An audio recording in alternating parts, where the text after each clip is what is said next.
Assalamualaikum warahmatullahi wabarakatuh. Saya Muhammad Esa MPD, Kepala SMP Negeri 1 Sitiung. Sekolah ini berdiri pada tahun 1978, tepatnya 1 April 1978. Sekolah SMP Negeri 1 Sitiung mempunyai 54 tenaga pendidik dan 9 orang tenaga pendidikan. Kita mempunyai rombel sebanyak 24 rombel dengan jumlah siswa 730 orang. Di dalam menjalankan program di sekolah ini kita mempunyai ada namanya program dasar yang kita kembangkan pada awal saya berada di sini, yaitu ditugaskan pada tahun 2021. Di situ kita namakan waktu itu programnya 10 program unggulan atau top 10 program. 10 program unggulan itu didasarkan kepada kebutuhan daripada peserta didik. Kita melihat potensi kita dalam suatu analisis SWOT, kita melihat apa saja potensi-potensi di sekolah ini akan bisa kita kembangkan. Maka lahirlah dari suatu lokakarya itu nama programnya 10 program unggulan. 10 program unggulan itu yang pertama adalah kelas tahfiz, kemudian ada kelas bina baca Al-Quran, kemudian kelas digital, kemudian kelas e-cafe learning, kelas literasi dan kelas numerasi. Ini pembinaan yang sifatnya klasikal. Kelas-kelas yang kita ambil dari kemampuan-kemampuan dasar anak-anak kita dari beberapa kegiatan, maka kita gabung, kita kelompokkan dia menjadi kelas-kelas yang kita sebutkan tadi. Ada program itu yang berlaku bagi semuanya, itu kita sebut dengan program sekolah, ya, seperti program sekolah UKS, program sekolah adiwiyata. Sekolah kita sudah sampai ke level adiwiyata mandiri. Jadi kita sudah melewati adiwiyata tingkat kabupaten, kita sudah melewati adiwiyata tingkat provinsi, kita sudah melewati adiwiyata nasional dan berada pada posisi adiwiyata mandiri. Kemudian ada lagi namanya kelas olimpiade. Nah, kelas olimpiade ini kita peruntukkan bagi anak-anak kita yang akademisnya bagus. Di samping itu program yang sifatnya program secara bersama kami sebutkan tadi, di samping sekolah UKS, sekolah adiwiyata, ada sekolah ramah anak. Di dalam pembinaan sekolah ramah anak, kita mencoba untuk memberdayakan guru-guru kita, terutama pada bagian di kantor BK, di guru BK kita yang jumlahnya 6 orang itu, kita memberikan pelatihan-pelatihan khusus bekerja sama dengan dinas sosial untuk menjalankan program sekolah ramah anak ini. Jadi kita memang berusaha untuk di lingkungan sekolah kita ini tidak terjadi pembulian atau misalnya ujaran-ujaran kebencian atau misalnya hal-hal lain yang menimbulkan ketidaknyaman bagi anak-anak. Ini yang kita selalu minimalisir di dalam program sekolah ramah anak. Kemudian ada namanya satu program kita sekolah berintegrasi. Dalam kurikulum yang sekarang ini, di mana kita diarahkan untuk bisa mengadopsi transformasi digital, maka kita juga melaksanakan beberapa program-program untuk mendukung transformasi digital itu. Kita berusaha untuk menciptakan ekosistem digital dalam lingkungan kegiatan pembelajaran kita, baik pembelajaran itu yang sifatnya pembelajaran PPM di kelas maupun kegiatan yang berupa ekstrakurikuler. Kita coba untuk melatih guru-guru kita. Kemudian kegiatan dan ekosistem digital itu sudah kita mulai dari awal. Mulai dari penerimaan siswa baru, peserta didik baru, kita sudah melaksanakannya dengan online. Jadi siswa cukup mengisi form, kemudian juga melengkapi kelengkapan-kelengkapan lain, dan mereka tidak harus datang ke sekolah untuk menjadi peserta didik. Kemudian kita juga di dalam PBM kita mencoba untuk mengadopsi beberapa fitur-fitur atau alat-alat Google, aplikasi-aplikasi yang kita gunakan. Guru-guru kita sudah terbiasa menggunakan Google Classroom, guru kita sudah terbiasa menggunakan Google Form, Google Site, Google Chat, dan kita sudah biasa mengadakan Meet dengan Google Meet. Kemudian guru sudah biasa menggunakan Google Slide dan juga Google Dokumen. Jadi semua fitur-fitur alat-alat Google yang biasa orang sebut itu di lingkungan sekolah kita itu sudah biasa kita pakai. Jadi itulah langkah-langkah strategi yang kita lakukan di dalam menciptakan ekosistem digital yang memang sangat seiring dengan kurikulum Merdeka sekarang ini. Kami kebetulan adalah salah satu sekolah penggerak.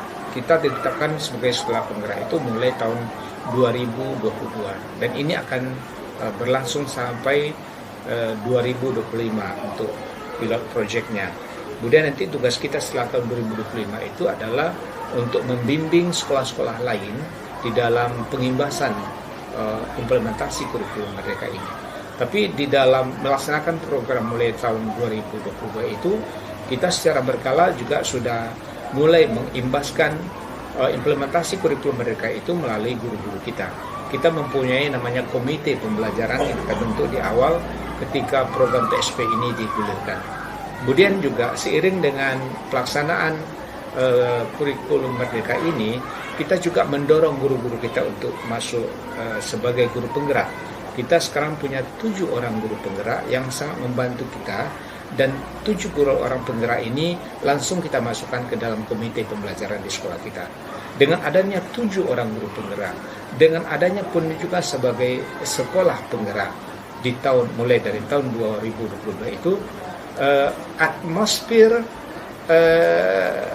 mengadopsi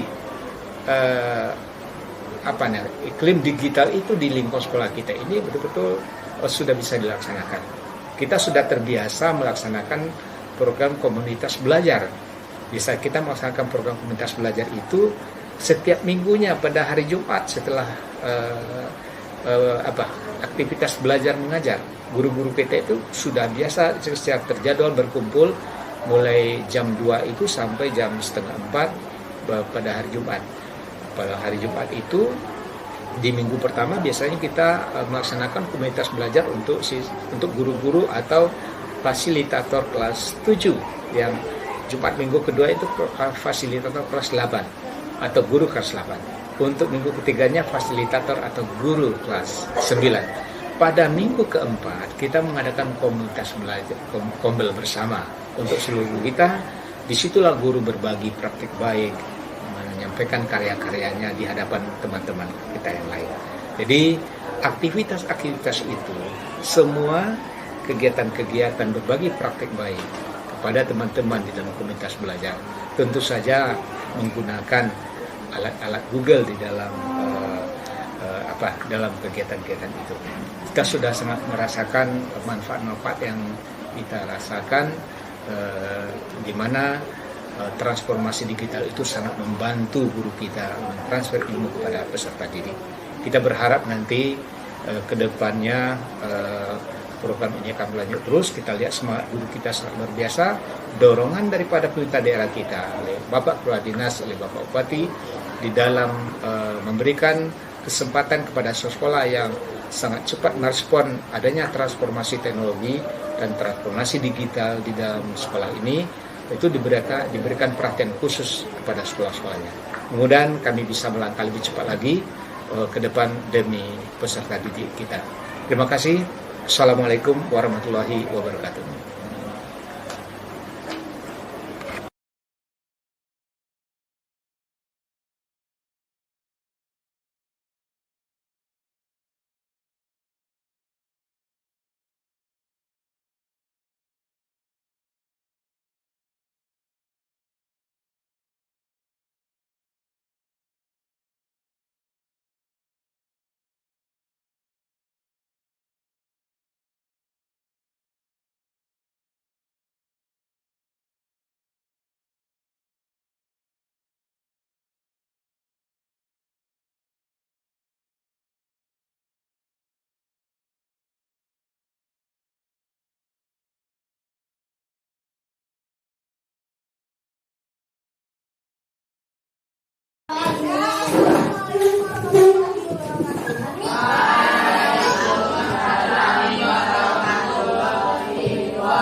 Jaringannya, Bu. Jaringannya.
Lewat Google Slide yang sudah Ibu letakkan di sana ya.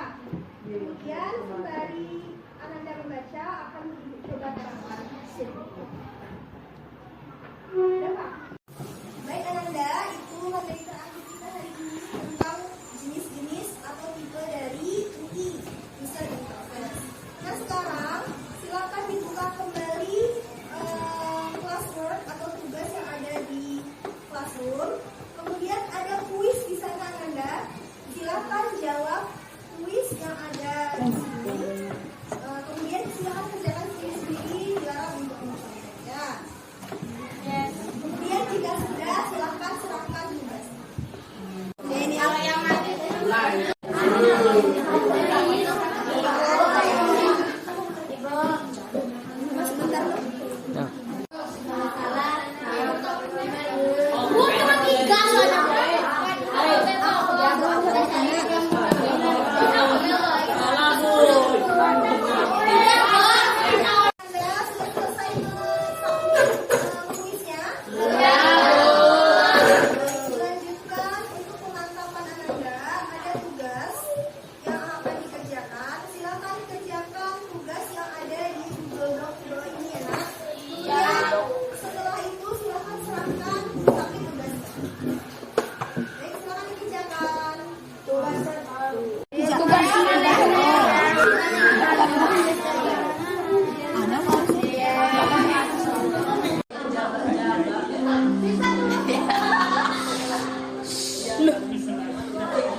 Baik, Ananda, pada kesempatan siang hari ini Ibu ingin menyampaikan tentang inovasi kami dari BK sampai satu Setium, yaitu tentang komadi, tentang komedi ya, komadi. Apa itu komadi? Otak salah digital, ya. Jadi ini adalah inovasi kami. Latar belakangnya dalam peserta didik, ya. Menjadikan siswa nyaman dalam menyampaikan perasaannya, masalahnya, baik masalah pribadi maupun ini menyampaikan masalah yang Ananda lihat atau kejadian yang Ananda lihat itu lewat aman. Tidak tahu siapa yang mengirim, tidak tahu identitas kita. Hanya mengirimkan dan yang mengirim itu saja masuk ke akun kami. Ya. Jadi kotak masalah ini sebenarnya sudah lama dibuka seperti itu ya. Tapi kan bentuknya dulu jadul itu kotak seperti itu. Jadi sekarang sudah modelnya dibuka. Nah, latar belakang yang kedua yang mendasari adalah kita sampai satu Sitiung yang masuk ke kandidat sekolah rujukan Dito. Nah, di situ adalah dituntut inovasi apa saja yang akan kita tampilkan nanti untuk melengkapi kelengkapan wawancara nantinya. Nah, ini dia bentuknya. Ya, pengertiannya adalah suatu media atau instrumen dari bimbingan konseling. Ya, kotak itu ditempatkan di lokasi yang mudah terjangkau. Biasanya nanti kita akan masuk atau di tiap kelas akan kita tempel seperti itu. Kemarin sudah ada kita tengok di akun dari BK-nya, sudah ada beberapa kelas 9 yang menyampaikan masalahnya. Yang masalah itu tidak harus yang berat. Kita nggak nyaman dengan teman itu juga masalah. Ya, kawan ribut itu juga masalah, bagi kita kan seperti itu. Lanjut. Tujuannya apa? Ya, menyediakan fasilitas bagi peserta didik yang ingin menyampaikan pikiran dan perasaannya, namun tidak mampu disampaikan secara komunikasi langsung kepada guru BK. Mungkin sungkan, mungkin takut, mungkin dikira nanti masuk ke ruang BK itu bermasalah, ya, dan seterusnya. Sehingga kita menggunakan QR kode barcode secara digital. Ini adalah tampilan barcode kita yang bisa Anda gunakan di grup, sudah bisa juga di masing-masing kelas. Seperti itu harapan Ibu, karena ini kelas 9 ya, Anda bisa menyampaikan apa namanya ya, perasaan Anda. Ibu harap sekali untuk bertanya di situ, mana saat saya nanti setelah tamat SMP ada pertanyaan-pertanyaan untuk sekolah lanjutan. Kemarin dari Bu share juga di Facebook tentang sekolah lanjutan. Kalau yang sudah melihat ilmunya silakan dibuka, itu hanya sebutan saja. Kalau dilanjut boleh nomor ini. Sekarang Anda kira-kira itu yang bisa Ibu sampaikan pada siang hari ini. Ada yang kurang jelas atau ada pertanyaan boleh disampaikan? Tidak. Terima kasih untuk Anda semuanya atas partisipasinya. Diucapkan semoga Anda bisa bekerja sama. Ibu menunggu ya, dari barcode ini nanti ada dari 9E menyampaikan sesuatu. Oke, tetap semangat. Mengakhiri, Assalamualaikum warahmatullahi wabarakatuh. Waalaikumsalam warahmatullahi wabarakatuh.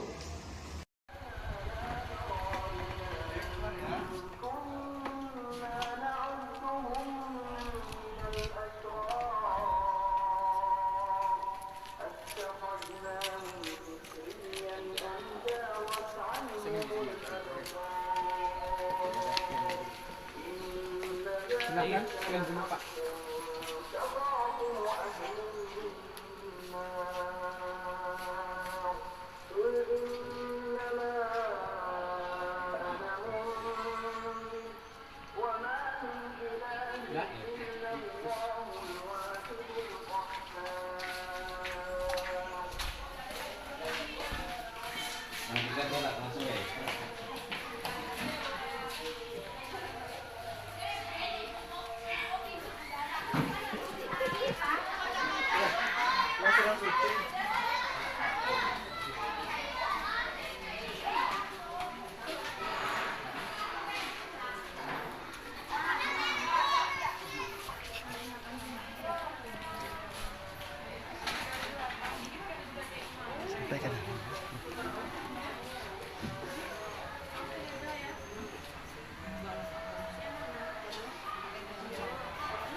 Berapa? Sampai situ siapa nih?